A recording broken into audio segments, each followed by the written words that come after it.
Okay, students, let's start the class. So, can you all hear me? Yes, sir. Okay, thank you. Good evening and Assalamu alaikum. Okay, so in the last class, when I finished, sorry for the inconvenience in the last class, because that was because of my unstable connection.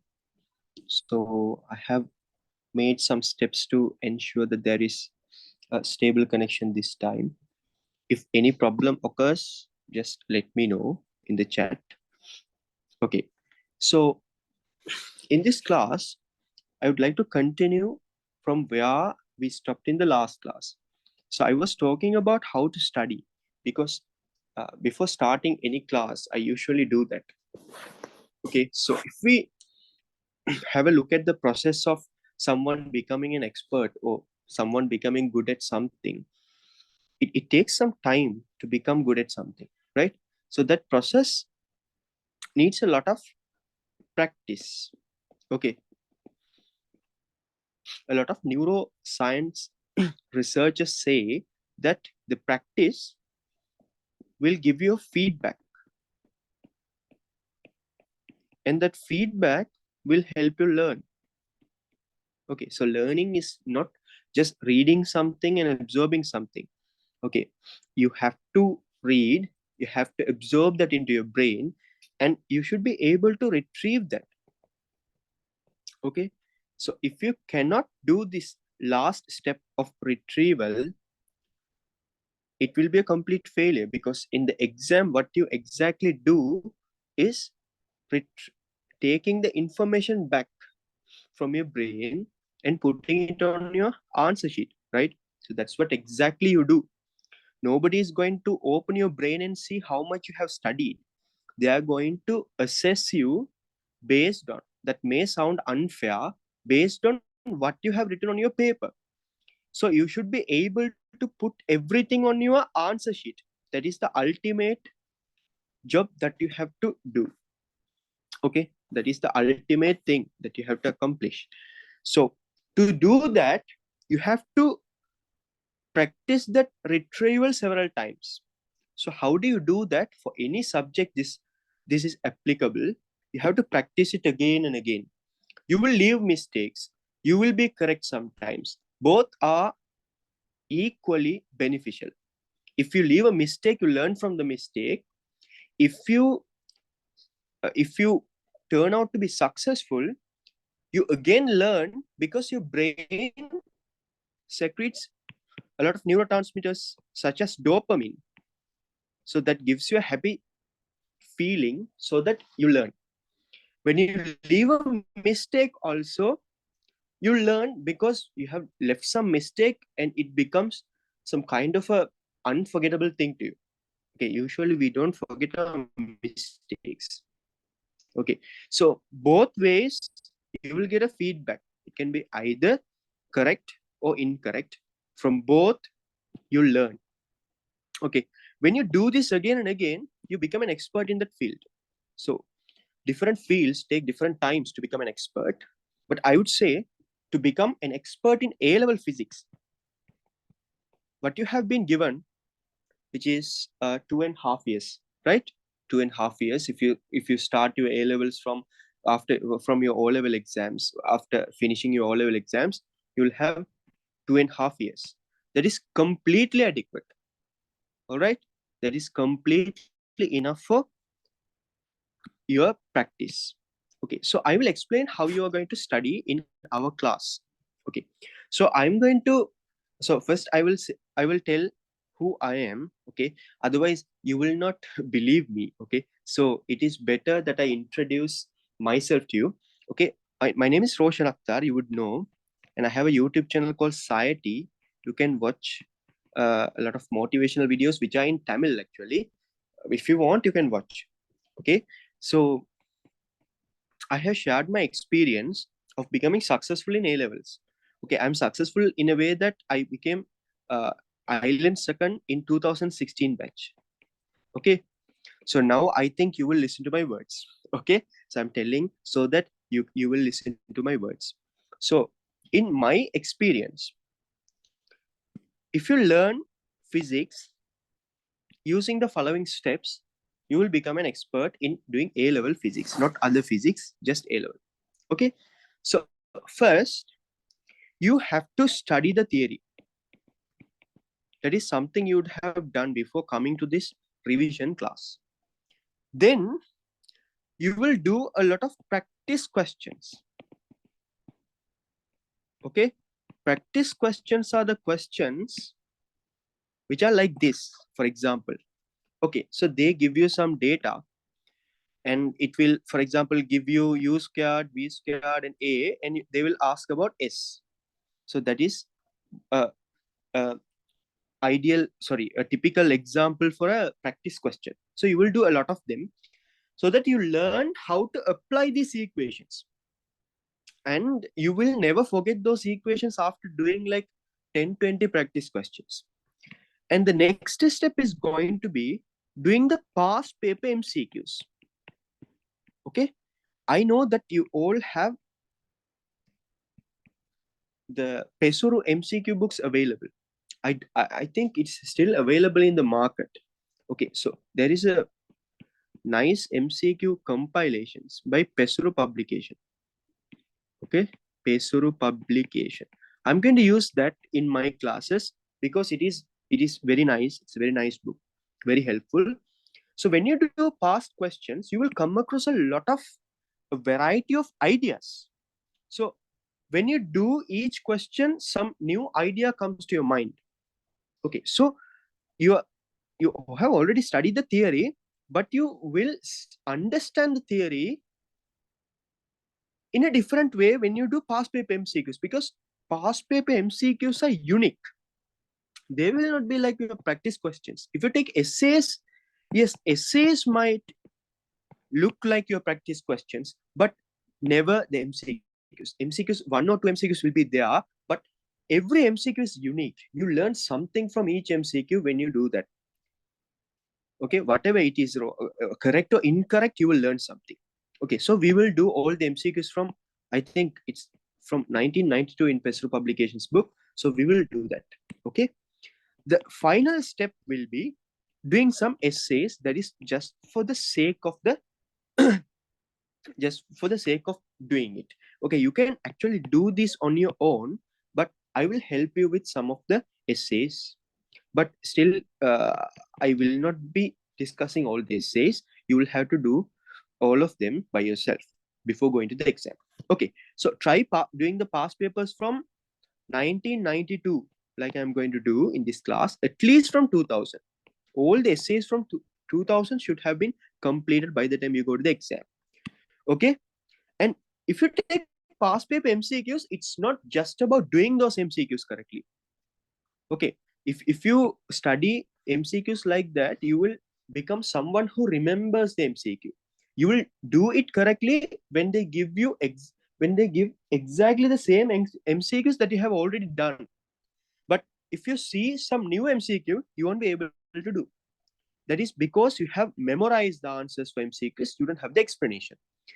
So I encourage you to write small elaborations. Okay, small elaboration in the sense, I'm not asking you to write an elaboration like Rosa sir. Okay, those are elaboration books. Okay, he has got time and he has written a lot of elaborations. Not that kind of elaborations. You will write some lines about how to do that particular MCQ, so that when you revise it again after, like, after 6 months or something, or before going to the exam one last time, you will have to revise them all. So those explanations will help you. And don't write the explanation on the books. Okay, because when the second time you do the MCQs, the answers will be in front of your eyes. So you won't be able to refresh your brain. You will just look at the answer and pass it. Okay, so keep the book blank, write the MCQ elaboration somewhere else, put the number and write. If you don't remember the explanation, just go to your explanation note and have a look at it. It will be very helpful. You should know explanation for each and every MCQ. Okay, if you can remember, that's all right. You don't have to write. But if you fear that you would forget at some point, you have to write elaborations on your own. Just 2-3 lines. Okay, just 2-3 lines about each MCQ. You should have an idea about how to do it. That is the whole purpose of writing elaborations. Okay, you don't have to become processor. Okay, so these are the steps. So if you do these steps properly, you will become an expert in A-level physics. It's very easy to get more than 40. Okay, most of the students this time have scored 48, 50 and all that. Some one student have scored 48. One of my students, he has he has done 2 MCQs wrongly because of some careless mistakes. Okay, so that's how it happens. It's very easy to get 45s and 50s in MCQs when you study properly. This time paper is very easy. Do you have any questions about how to study physics? Do you have any questions? I will answer them. It's better to ask right now.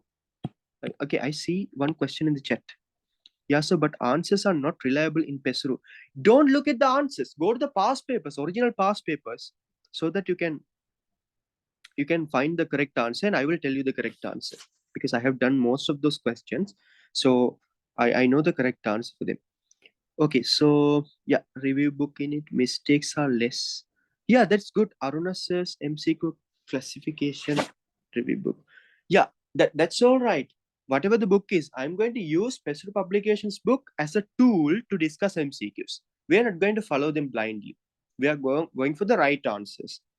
Okay, the answers may be wrong. We are not going to take them. We are going to discuss the right answer. Okay, I know answers for most of them. So yeah, so sir, I have written elaborations of some sections, but none is there to check. Can you have a rough check if I send? Yeah, I can have a rough check. Yeah, for sure. I will do that for you. Just send it to my, yeah, send me through Telegram. That's fine. I can take it to my iPad. Okay. Yeah, if you have any questions about how to study, just ask now, because you don't afford to leave any mistakes in studying, the method of studying. Okay, you have to be very clear about how to study before you start. Okay, I will continue the class up to probably November until I get my internship. Before that, I have no idea to stop it in the middle. I will try to finish all the sections. Sometimes I will have to touch 2 sections parallelly, and I will let you know. Okay, and students, I will continue some free classes always. You can join. I will start payment classes also because it's difficult for me. You know, the Zoom Zoom license itself cost 5,000, and you know there are a lot of things. Yeah, what is your doubt about studying chemistry? Okay, I will explain you after finishing the class. Okay, because we can't, you know, others are also, you know, so it will be helpful for them, I know, but we can't discuss about chemistry right now. So I will tell you about how to study chemistry, even biology I can tell you after finishing the class. Okay, so now let's go to our discussion, original discussion, without wasting time. Okay, yes. Okay, so I will answer your questions. If you have any doubts about how to study, just put them in the chat box. I will go through them after finishing this section. Okay, so this is a very important section. Okay, so now in the last class we studied about the 4 equations of linear motion.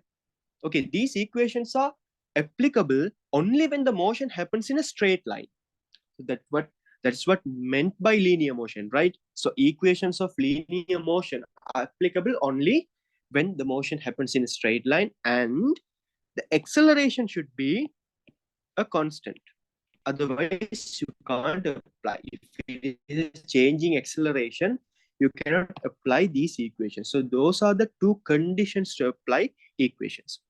And there is a special kind of motion which is known as motion under the gravity. So in such a motion, there will be a small change that should be made in these equations. Oh, it's not a change, actually. It is what we put for acceleration. What do we put for acceleration in any motion under gravity? What do we put for acceleration? Can you tell that? What do we put for acceleration? Gravitational acceleration value. Yes, you put G. right? You put G, it can either be like 9.8 or 10. Okay, you can use the value they give you. Okay, so if the A becomes G, that is a motion under gravity. It's not a separate topic to study. Okay, there is another motion along the inclined planes, I hope. So they look like this. Okay, so here the gravity is not in the direction of the motion. The direction of the motion is like this, but the gravity is always downwards, vertically downwards. Okay, so you have to get a component of the gravitational force in the direction of motion. Okay, a component in the direction of motion. So if what is the component that is in the direction of motion? Mg sine theta. All right. So the acceleration will not be g, but it will be g sine theta. So in such situations, instead of g, you will put g sine theta. So those are the two special situations where you have to change the a. Okay, so these two are very simple theories. I will explain about inclined planes later also when we study about Newton's laws. Okay, so let's discuss this question. This was taken from your resource book. Okay, so can you all try this? A child drops a tennis ball from the window of a high-rise building. Okay, I'm going to draw a quick explanation, but all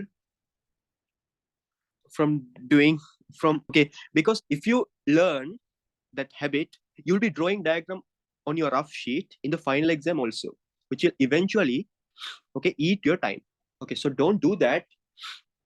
Just try to do all the questions without drawing diagrams. Just imagine. But for the sake of explaining, I will explain.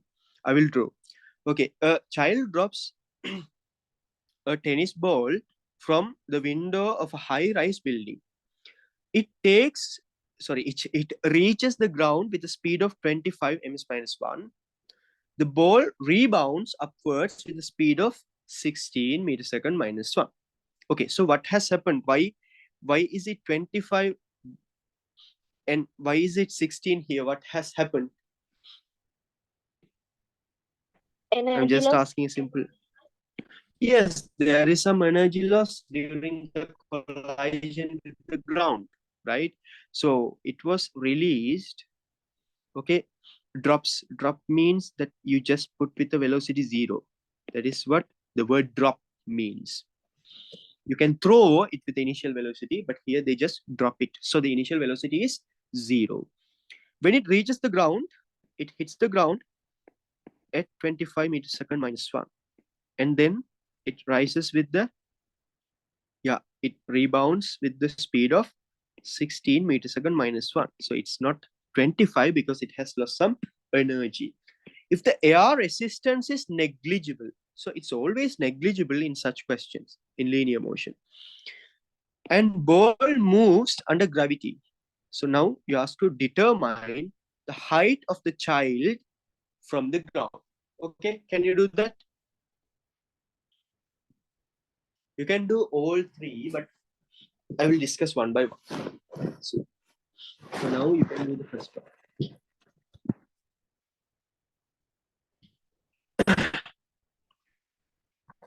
What is the answer? I'm sorry, today also I'm unable to connect my video.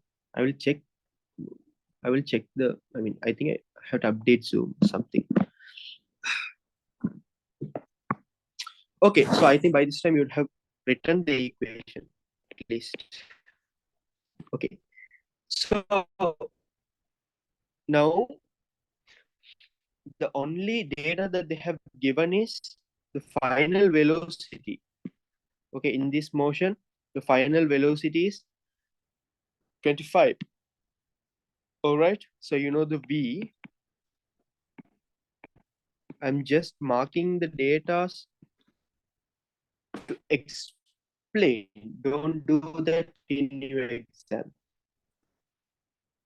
It's useful, but for such questions, these kinds of questions don't. So then what else do you have? Obviously, what else? It is a motion under gravity, right? So you know about G. So you know about acceleration downwards is G, which is 10 meters second minus 2. So now you have to apply some equation to find out the height. Height means the, isn't it? What is the displacement? What is the equation?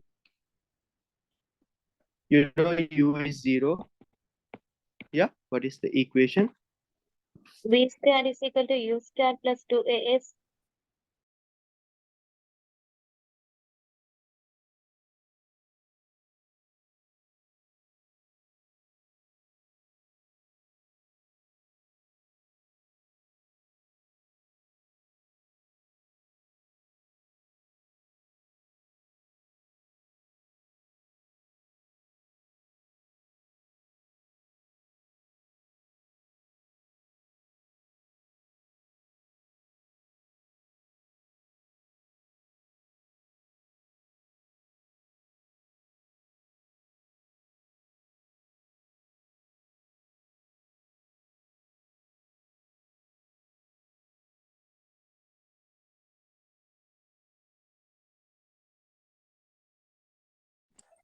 Sorry, connection went.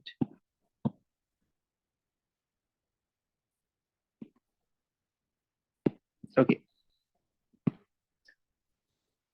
So yeah, 2A is what S is to find out. So this is equal to get 25 squared is 625 divided by 10 is 62.5 divided by 2 31.25. Am I correct? Yes, sir. 31.2. We can't spend much time here. Second question is yes. Second question is the height reaches after the rebounds. So now this is another motion. You can't apply here to here. Okay. So this motion when he bounds is this the ball is going to have. So and it will reach some height. Okay. At that point, the maximum height it's fine 0. So again, kind of data you can easily do that. So this time the direction is upwards. You're going to use v squared equal to plus 2 is v squared plus 2. A is going to be what? Yes. What is the upward acceleration? Minus 10. Very good. Minus 10. Don't forget that minus. And then you put h. Let's put h prime for this. We say h for this and h prime for the second motion. So h prime.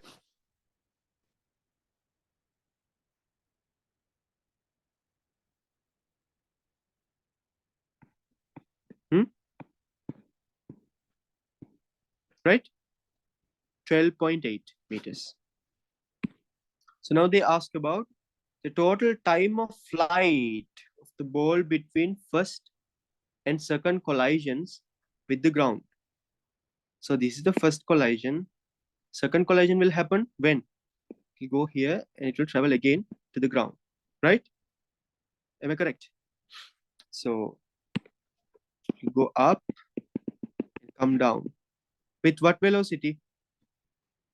Again, when it reaches the ground, it will reach with 16 because there is no energy loss when it is flying because we neglect the air resistance also. So there will not be any energy loss when it is flying. During the flight, no energy loss. So it starts the motion at 16. When it finishes also, it reaches 16. All right. So for the third question, we are going to find the time and we know the acceleration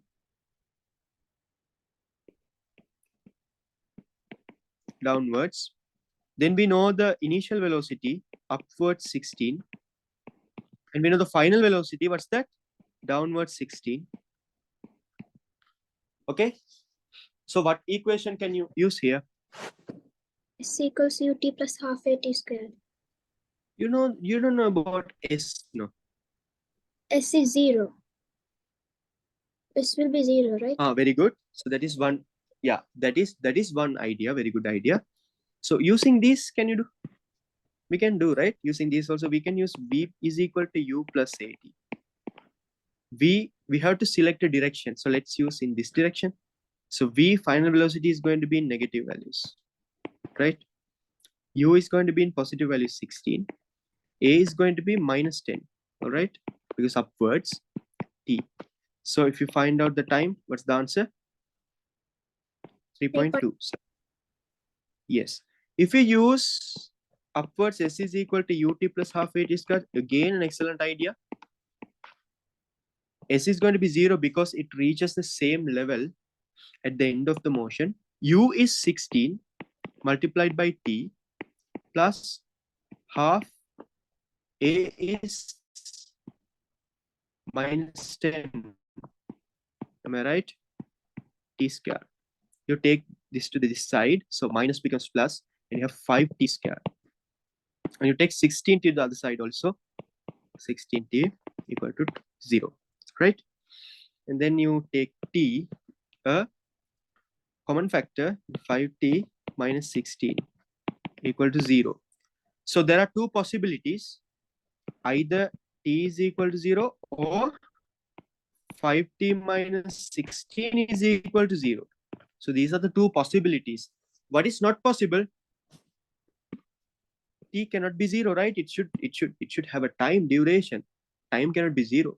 So this should be true. So what is T according to this? Again, 3.2. Okay, mathematics will never lie. Okay, same answer will be obtained if you use the correct equation, whatever the equation. Okay. Okay, so that is one easy question that we have practiced our equations. So now let's go to another question. Okay, so this is one question I just wanted to give you. So the height of the building is h. One ball is thrown at a velocity u2 from the top and from the bottom with velocity u1. So let's say that these two collide at some point. So what is the time taken for the collision of these two balls? Can you find that out? If you find the answer, you can tell me.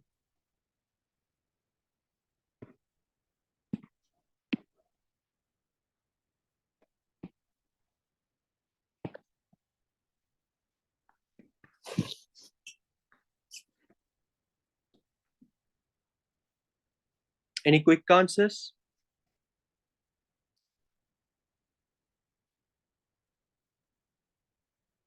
Nobody?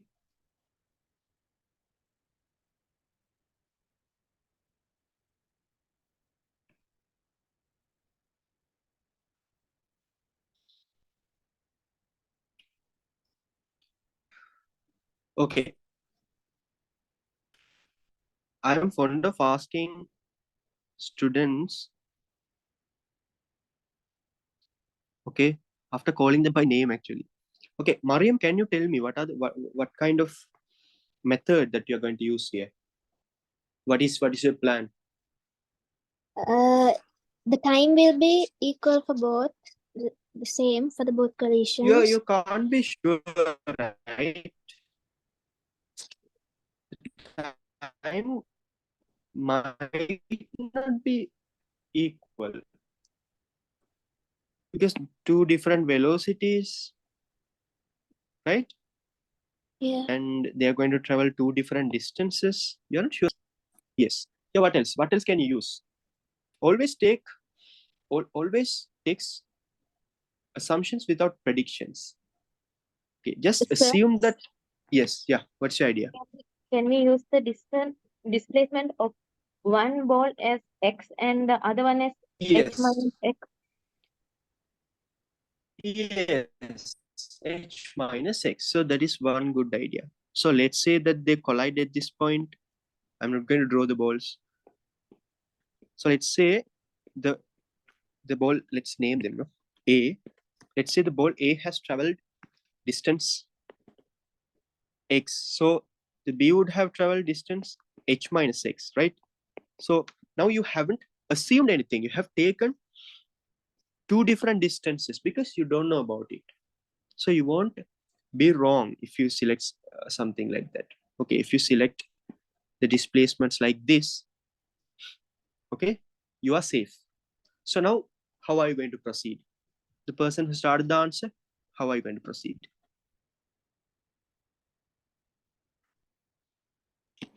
We should take equations for both.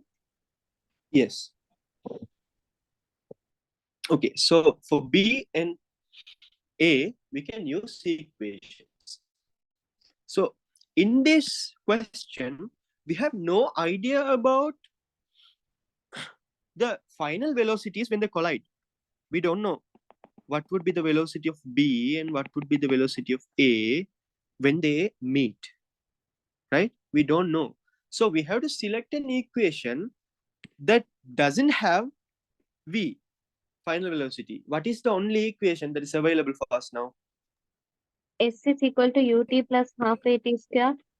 Yes, S is equal to ut plus half at square. Very good. So for B, I'm going to use downwards, okay, because it's going down.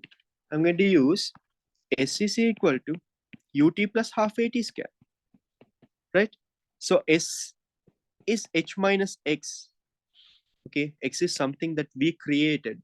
Okay, always when you create something, when you introduce a new thing into your equation, you have to try to cancel it. Okay, you have to try to get rid of it at some point.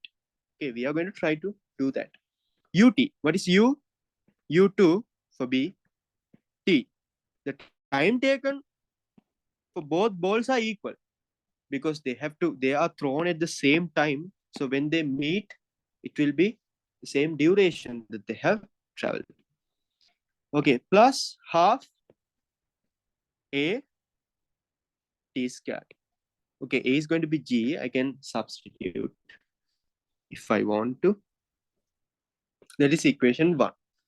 For a, I'm going to use the equation upwards. S is equal to ut plus half at square. S is what? X. U, u1. T plus half.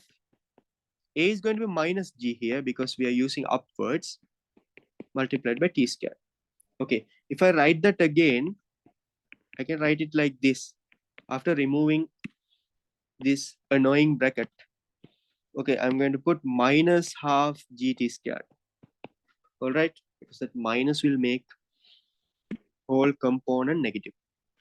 So I have my second equation now. So how am I going to solve that?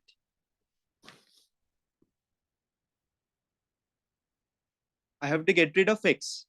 X is something that I introduced. So I have to Substitute the value of x into the first equation. yeah, that is true. What about adding these two equations? Isn't that easier?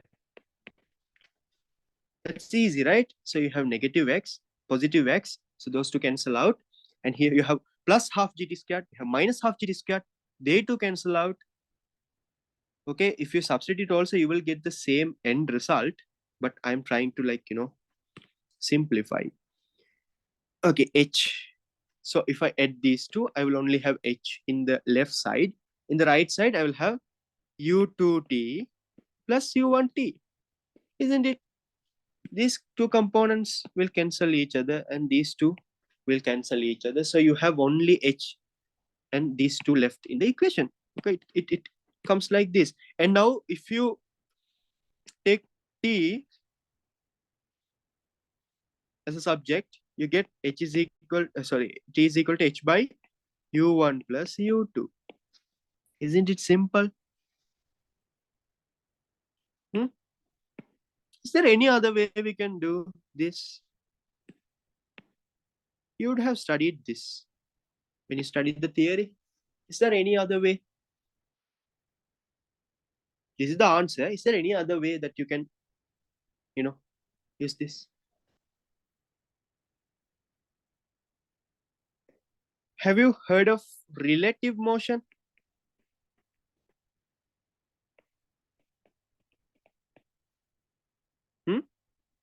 You'd have for sure. So relative motion says you can consider the motion of one object relative to the other. Okay, for example, let's say that two people are moving. One person is moving in 1 ms minus 1. Another person is moving with 2 ms minus 1 towards each other. Okay. So you can explain this motion using the, you can explain this motion relative to Earth using the exact same data given here, or else you can explain motion of one object relative to other. For example, what is the velocity of, let's name these two. What is the velocity of x relative to y? 3 ms minus 3 ms minus 1. All right, 3 ms minus 1. You know how to apply it. Okay, so you keep them at rest. Relative to this means you are like imagining that this is at rest. This one is moving towards it. So the two will go to this. Okay, that is a simple explanation. If you are moving in a road, the trees will be moving in the opposite direction. So you can explain your motion related to trees or trees motion relative to you in the opposite direction. So you give your motion to the object, okay, when you are talking about relative motion. So when you're talking about this, when you're talking about the motion of this relative to this, you give the velocity of this to this. So like that, if you do that here, let's say that you're keeping this at rest, you are going to talk about the motion relative to A.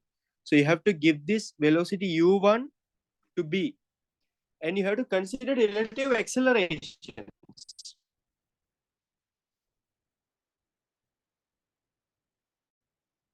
Okay, relative acceleration will be 0 because this one is accelerating downwards, this one is decelerating upwards. So those two cancel out each other if you apply the theory.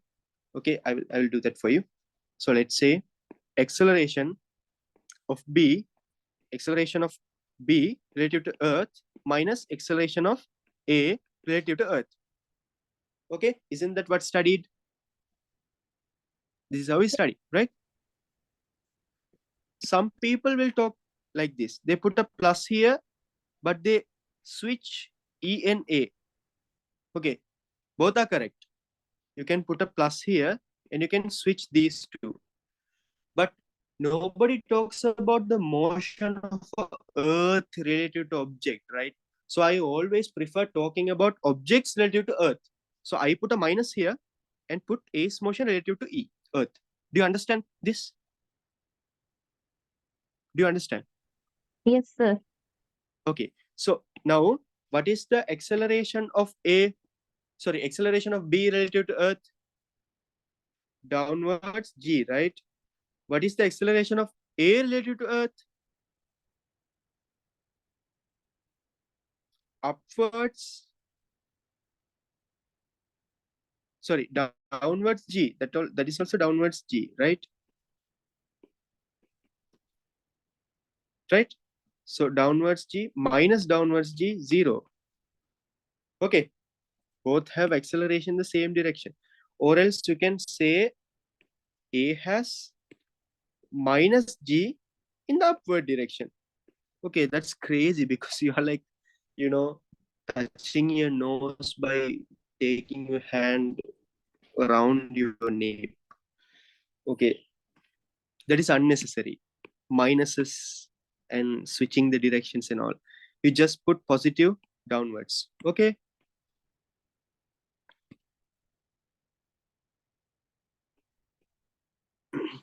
Downwards g. So it's 0, right? So for this relative motion, acceleration is 0. You just give the velocity. So it has a velocity u1 plus u2. Uniform motion because acceleration relatively 0. So it should be the height. So you just divide the h by the velocity because it's a uniform motion. Acceleration is 0 relatively. So you just put the height here and add the velocities. Okay, that is the easy way to do this. You would have discussed, but maybe you forgot. Okay, it's all right. It's time to revise. Okay, so now let's go to past paper. I will try to finish today. Okay, so yeah, so this is one easy question from 1992. An object is projected upwards with a velocity of 100 ms minus 1 from the ground. If the air resistance is neglected, it will strike the ground in quick answers. 20 20 seconds. 20 seconds. 20. Very good. Yes, how do you do that? When something is thrown, it has to go and reach a 0 velocity and then it should come back. For both motions, it will take the same time, right? So it starts at 100. You know, the g or acceleration or deceleration is 10, which means the change of velocity, it can be increase or decrease, is 10 for each second. So if it is thrown from, sorry, if it is thrown with a velocity of 100, next second it will be 90, then the other second it will be, and another 10 seconds to come to the ground. Okay, another 10 seconds to come to the ground again. So totally 20 seconds. So it is one easy question. Okay, so not always the past paper questions are unique and very knowledgeable. Sometimes there are questions like this. Okay, okay. So now we are going to discuss a very important concept of converting the ST graphs into VT graphs. Before that, do you have any questions from the previous lesson? I mean, what we have studied up to now. Do you have any questions? I will also check the chat box because some of you will be shy to ask questions.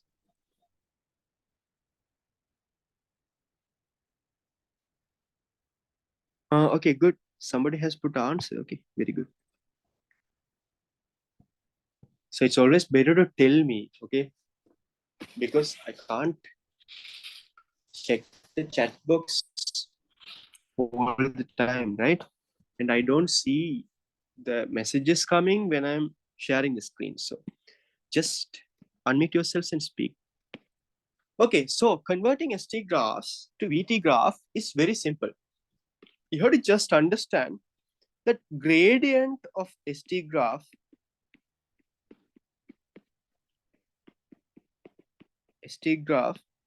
is VT graph.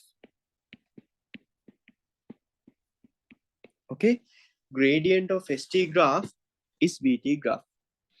That is very simple. So whenever you are converting an ST graph to VT graph, you have to go for the gradient of ST graph. So you have to look at two things about the gradient. The first thing is the sign. Sign means whether it's plus or minus. The second thing is the change of the gradient. So the change can either be increasing or decreasing or constant, which means there is no change. Okay, so it can either be increasing, decreasing, or constant. All these can happen in positive gradients and also negative gradients. So if you study all these, you will be able to convert any ST graph to VT graph. All right. Okay. So now just listen to me very carefully. Okay. So now I'm going to draw an ST graph for you. Okay. So this is one simple ST graph. Okay. I'm not starting the graph from origin because it's not necessary to start it from the origin. So now I said about the gradient, right? So what is gradient? Gradient is how much this y-axis component changes with the x-axis component, right? In this case, how displacement changes with time. Okay, so that is actually the slope of the graph. Slope of the graph. What is the equation for gradient? Gradient is usually expressed as m. What is the equation? Delta y over delta x. Very good. Delta y over delta x, which means y difference. So let's say this is y2, this is y1, this is x1, this is x2. Okay, so this is the y difference. This is the y difference, delta y. This is the x difference. So I am considering only this segment. Okay, so this is the y difference and this is the x difference. So delta usually means difference. So that is very simple. So delta y divided by delta x. Do you understand? Okay. So for delta y, I can put the exact values, right? y2 minus y1. That's totally fine. y2 minus y1 divided by x2 minus x1. Okay. So now this is something that we studied when you were small, right? This is a very simple equation. When we were introduced about the graphs and all, we studied this. So now we are going to study it for A levels, right? So we are going to talk some maths also. Okay, so now focus on this triangle. Okay, I will zoom it for you. Now focus on this triangle. In this triangle, this is theta. This angle is theta. So now tell me, relative to this theta, what can you call this side and this side? What is this side in this triangle, which is a right angle triangle? Opposite.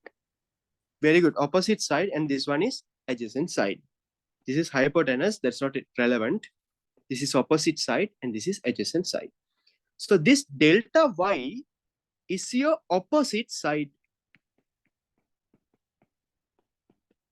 And delta x is your adjacent side. All right. So what do you call this ratio? Huh? Tan theta. Yes, tan theta. Tan theta. So now we are going to talk about gradient, which is tan theta. So now you know we are going to talk about tan theta. Okay. Now you should have a very good understanding about tan theta. Okay. So I am digging a bit deeper into this. Okay. So now tell me theta values and tan theta values. You can check the internet also for some of the things, some of the angles. I don't mind that, but just tell me. I'm going to create a table. Okay. So let's say tan 0. Let's say 30 degrees. Let's say 45 degrees, 60 degrees. Then what do you have? 90 degrees. And then 120. Then how much should I add? 180 is there before that. 150. 150. Yeah, you have 150. 30, 60, 90, 50. Then 180. Am I right? Okay. Yeah. Okay. I feel like I'm missing some value that is corresponding to 45, but that's all right. Just tell me the values. What is tan theta for when theta is 0? 0. 0. Good. What's 30?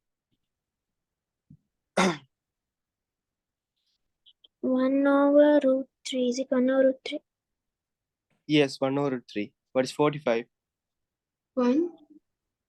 That is 1. What is 60? Root 3. Root 3. Okay. So as I remember, root 3 is 1.73 or something. 1.7. I'm just writing this to show you that this is greater than 1. Yes. What is 90? Tan 90. Infinity.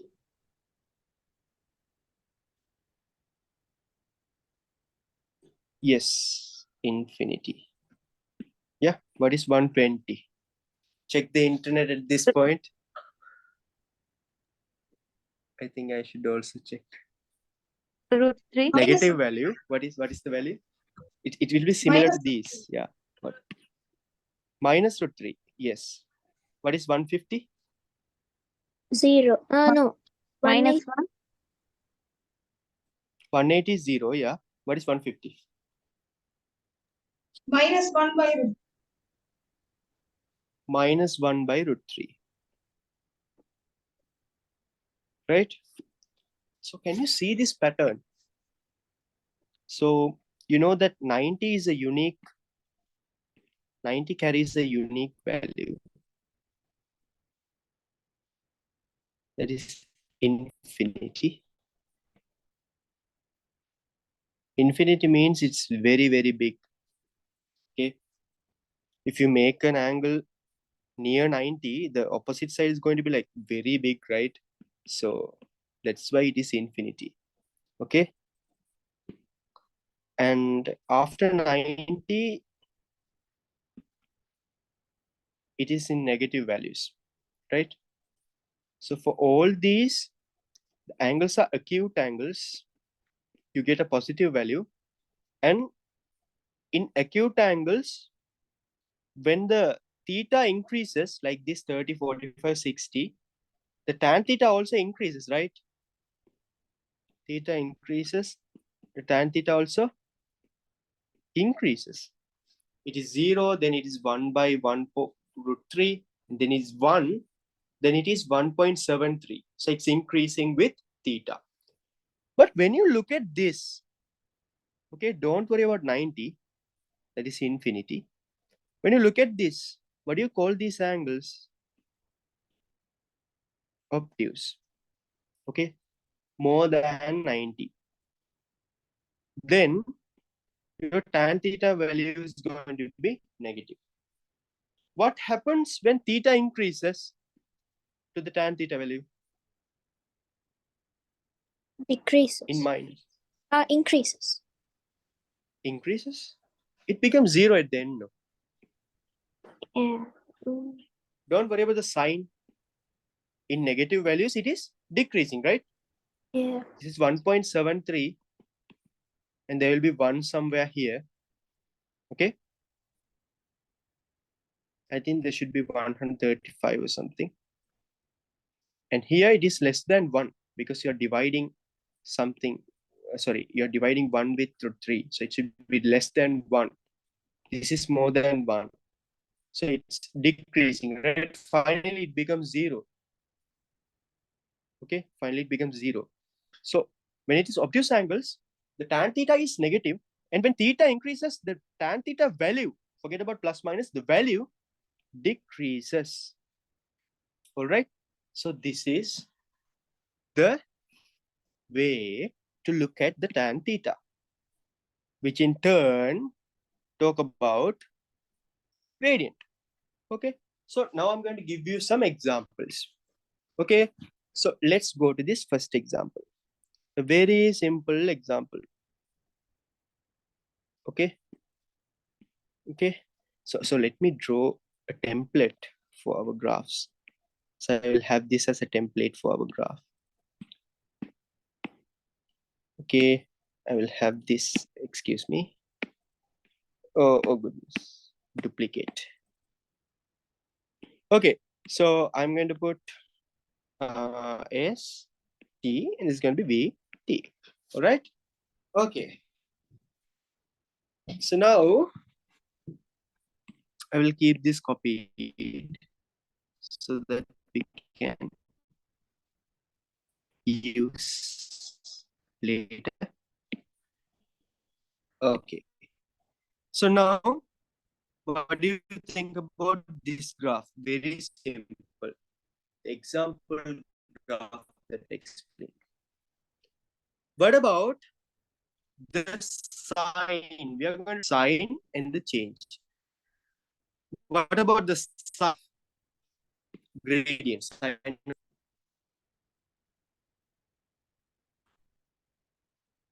Look at the angle. It will come in this side also, but you don't take that. You opposite x, sorry, positive x side. This is the positive x, this is negative x. You don't consider the angle here. You consider the angle in this side, your right side. Okay. So what is this angle? Acute or obtuse?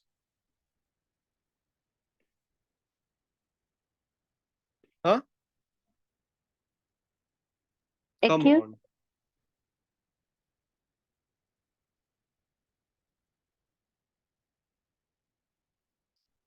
Acute angle, yeah.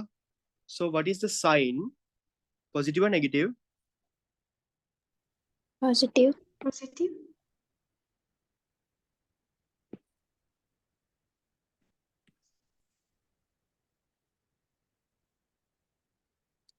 Yeah, positive. Okay, positive. So what happens to the angle? I mean, what happens to the gradient? Is it the same angle everywhere? Huh? Yes. Or is it changing?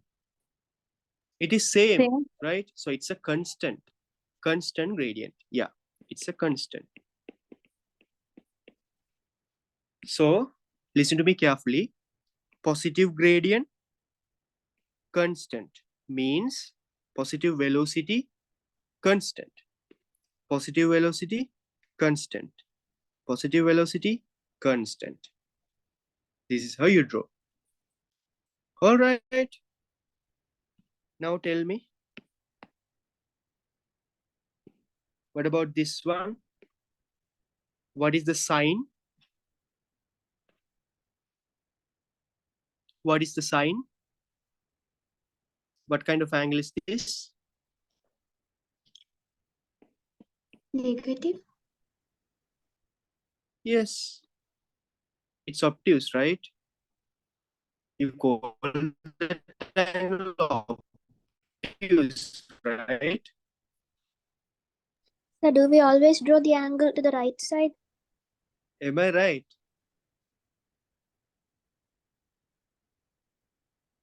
Yes, we have to.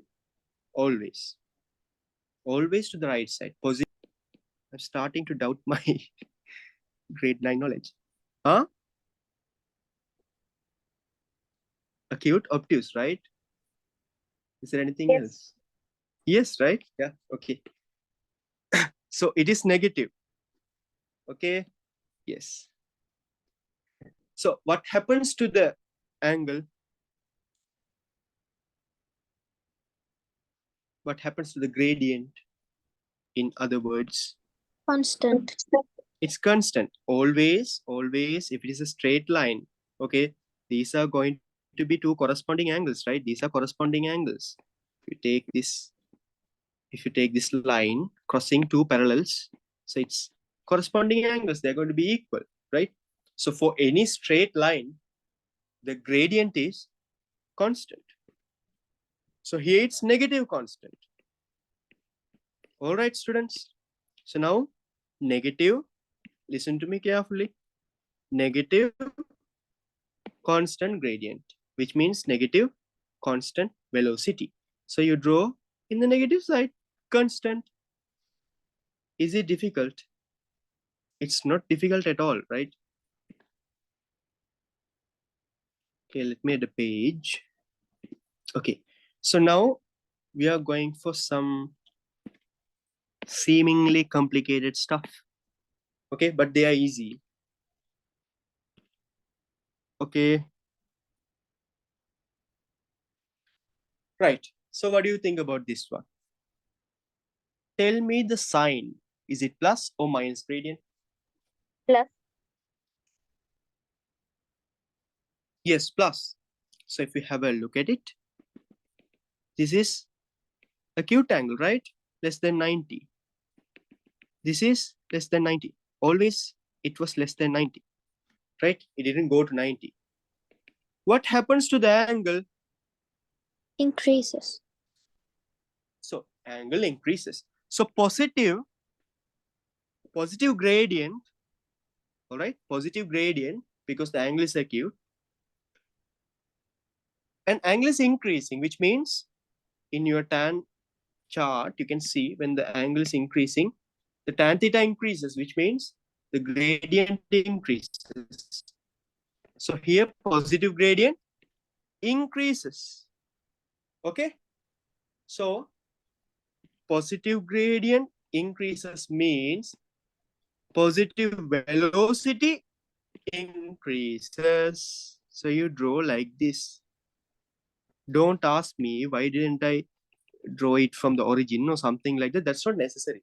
Okay, we focus on the knowledge of converting ST to VT, not those little technical stuff. Okay, just the shape of the graph is expected. And you can ask me, why isn't it increasing like this or like this? For all this, for even if it is like this, okay, the increase of velocity can be straight line or increasing acceleration or decreasing acceleration, something like that. But for all the same shape of ST graph will be obtained. So we don't complicate things. Okay, we don't like to complicate things. In any exam, the examiners don't like to complicate things. Even in medical faculty exams, they just ask the basic things. People who confuse the question are us. Okay, they will never complicate. So this is one positive, X means positive velocity increasing. So we just draw the straight line. Never try to do, curves for this. All right. Okay. So now I will draw some more. You're going to try this on your own. I will explain for sure. Okay. You are going to try this on your own. Oh. What is this? Okay. Forget about little bends. Okay. I'm trying to. Okay. Now, okay. So this is the question for you. Another question is,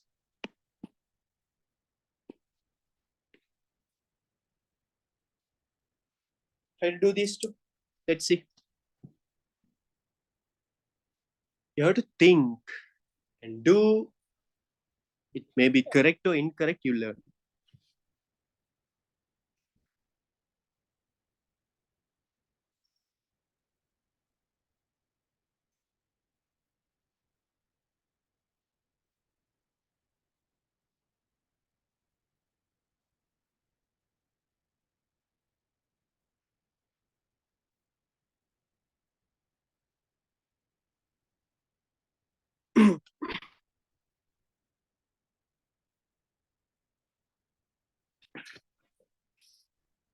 Shall I explain? I will explain this one. Okay, now tell me, what is the sign of the gradient or the velocity, in other words? Negative. Negative. Yeah, what you see here is obtuse angle. What you see here is obtuse angle. What you see here is obtuse angle. Okay, it was very flat in the beginning, and then when it reaches the end, the angle seems to decrease, right?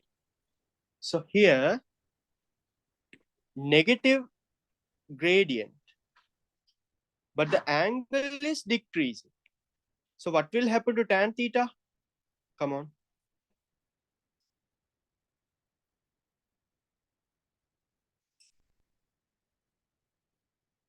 You can have a look at this chart. Angle is very flat, like 180, and it is decreasing. So it's like decreasing. So what Tan- happens to the value? Tan theta Increases. increases. Yes, when the tan theta is negative, when theta increases, tan theta decreases. But here the other way, theta decreases. Sorry, here theta decreases, so tan theta should increase. Tan theta should increase. So what can we say about the gradient? Negative gradient increasing. Negative gradient increasing. In other words, negative velocity increasing. So how do you draw? Negative velocity increasing. Is that clear? Yes, sir. Okay, good. So now for this one, what do you think about the sign? Positive. Positive.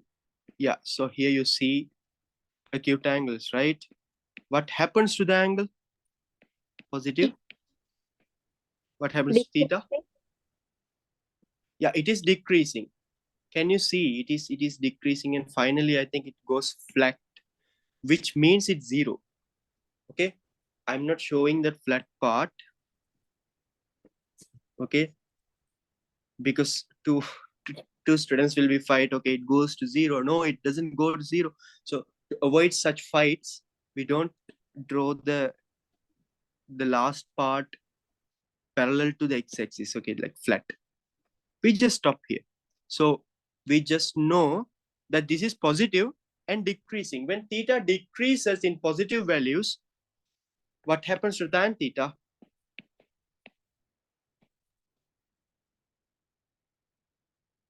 For positive, increasing means increasing, decreasing means decreasing, right? So tan theta also is a decrease. Okay, so again and again revise this. Positives, theta increasing, tan theta increasing. For negatives, theta increasing, tan theta decreasing. Okay, so now, as we already said, positive decreasing. So positive velocity, you draw like this. Okay, all right. Okay, so now I didn't discuss about one example. Okay, I didn't discuss about what? Negative decreasing, no? Like this. So now I'm asking you to do the reverse of the question. I'm giving you the answer, create the question. How will the ST graph look like in this case?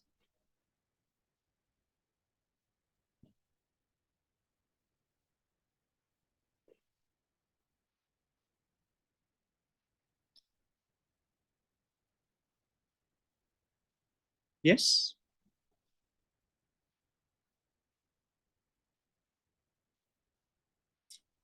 You can describe your graph. You don't have to. You can describe. It's half of C, the down part of C, just like C. Mirror image of the first graph. Yeah, you people have beautiful ways of describing your graphs. Good. Yes. Okay. So yeah, like this, right? Okay. So you have this theta decreasing. right? Okay, what you described was correct. Okay, but I actually expected like this. You could have just said the negative gradient decreasing. Okay, yeah, so that is one explanation you can give. So which means the theta is obtuse and theta will be increasing.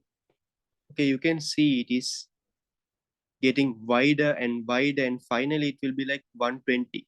Sorry, 180. Okay, 180 degrees. So it will reach 0 if that happens. Before that, it will have a decreasing trend like this. Okay, so that is the secret of converting ST graph into VT graph. But in the exams, you will not be getting simple segments like this. You will have complex stuff. For example, they will give something like this. Okay, they will tell you to convert this ST graph to VT graph. They will tell you to convert this. Okay, so can you try this?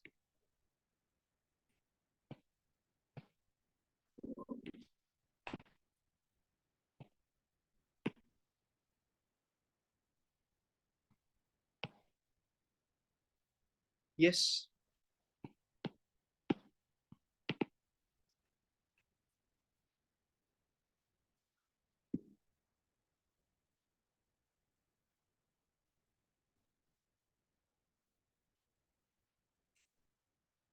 Okay, can you describe the graph to me? VT graph?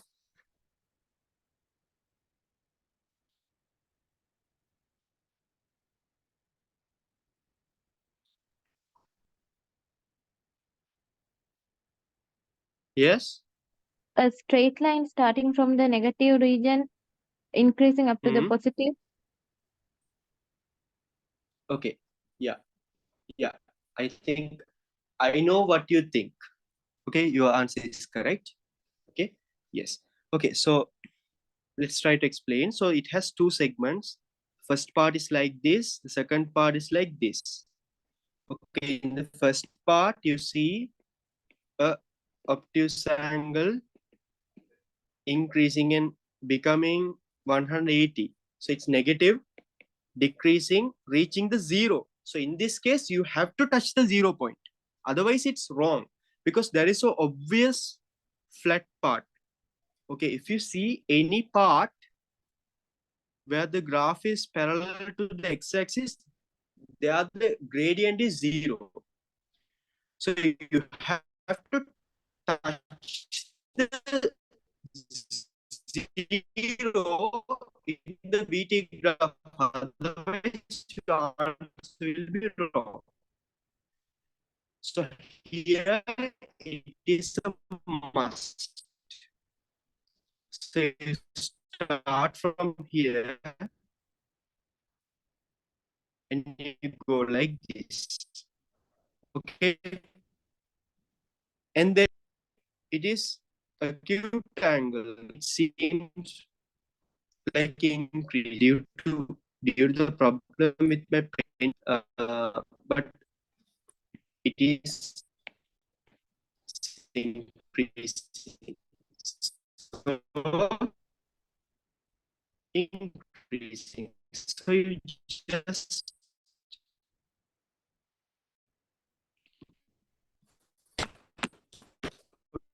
okay.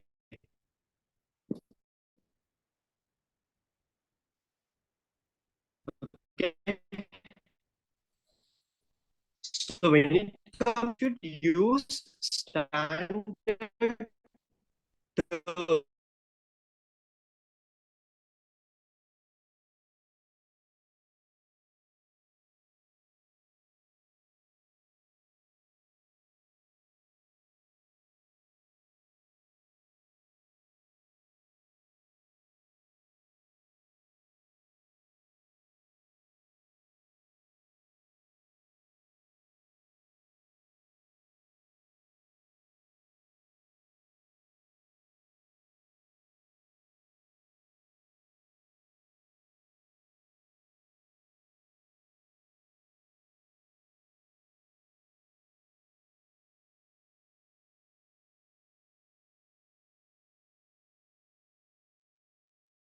Sorry, again got disconnected.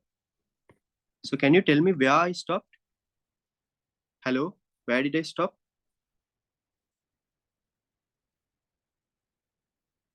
Hello? Hello, can you hear me? Yes, sir.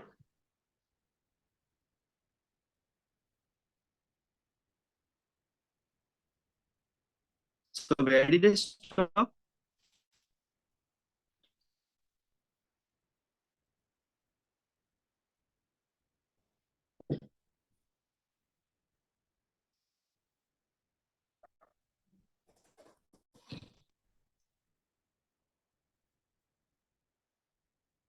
This graph.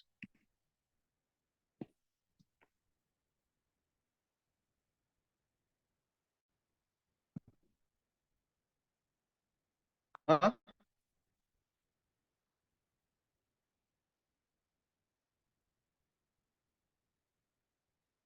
Hello.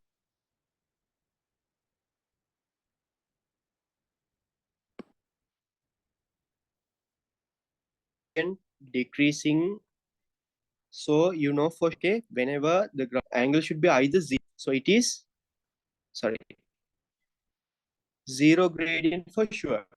So here the negative gradient decreases hitting zero.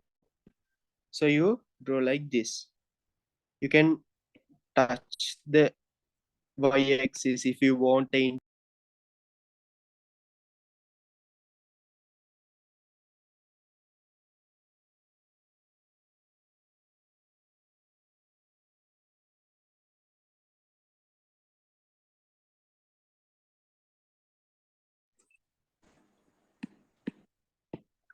hello, can you hear me now?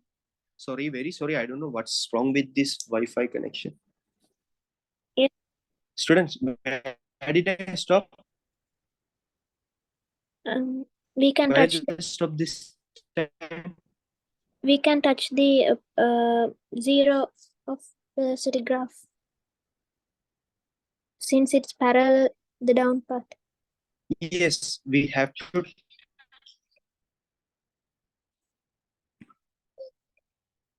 Yes. It's parallel so that because obviously they have shown a flat part here. Angle increase, which means the positive gradient increasing. So you draw a positively increasing graph in the x side. You don't break it, okay? You don't draw like this. You don't draw like this. Okay, that will be odd if you do that. Okay, so now about describe. So I want to tell one who answered your description was very nice. Yeah, I understood what you meant. But when you are describing, use the standard terms.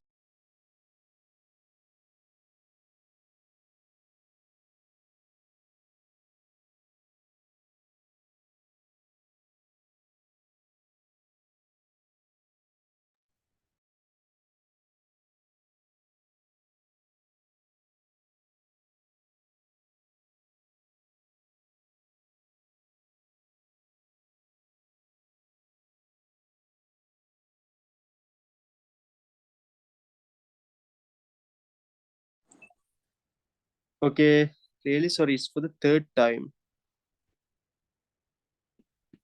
Okay, I think you understood this graph, right? Yes, sir. So actually, I was, yeah, sorry. So I was talking about describing a graph. Okay, so this VT graph I said can be described like this. A graph with positive gradient, positive constant gradient with negative intercept. Okay, for VT graph, okay. In this VT graph, it's a constant because it's a straight line, positive gradient because it's acute angle, and it will hit the y-axis in the negative side, so with negative intercept. So that is a standard way to describe graphs. If you describe like this, anyone who hears your description will draw the graph the same way. So that's why we use standard terms. Okay, so just try to learn that. Okay, you will develop that with time. So I'm going to do some MCQs, past paper MCQs for you. After that, we will be discussing the PESUR publication, the whole book actually. Okay, the whole book in the sense for that particular part, for that particular subunit. Okay, so because my connection is a bit, unstable, getting unstable, I will stop here.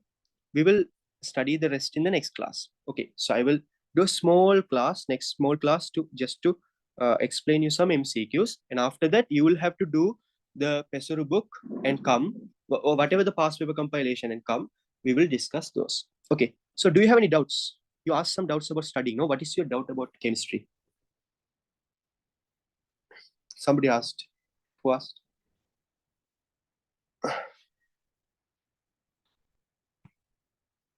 Yes. So yeah, you're telling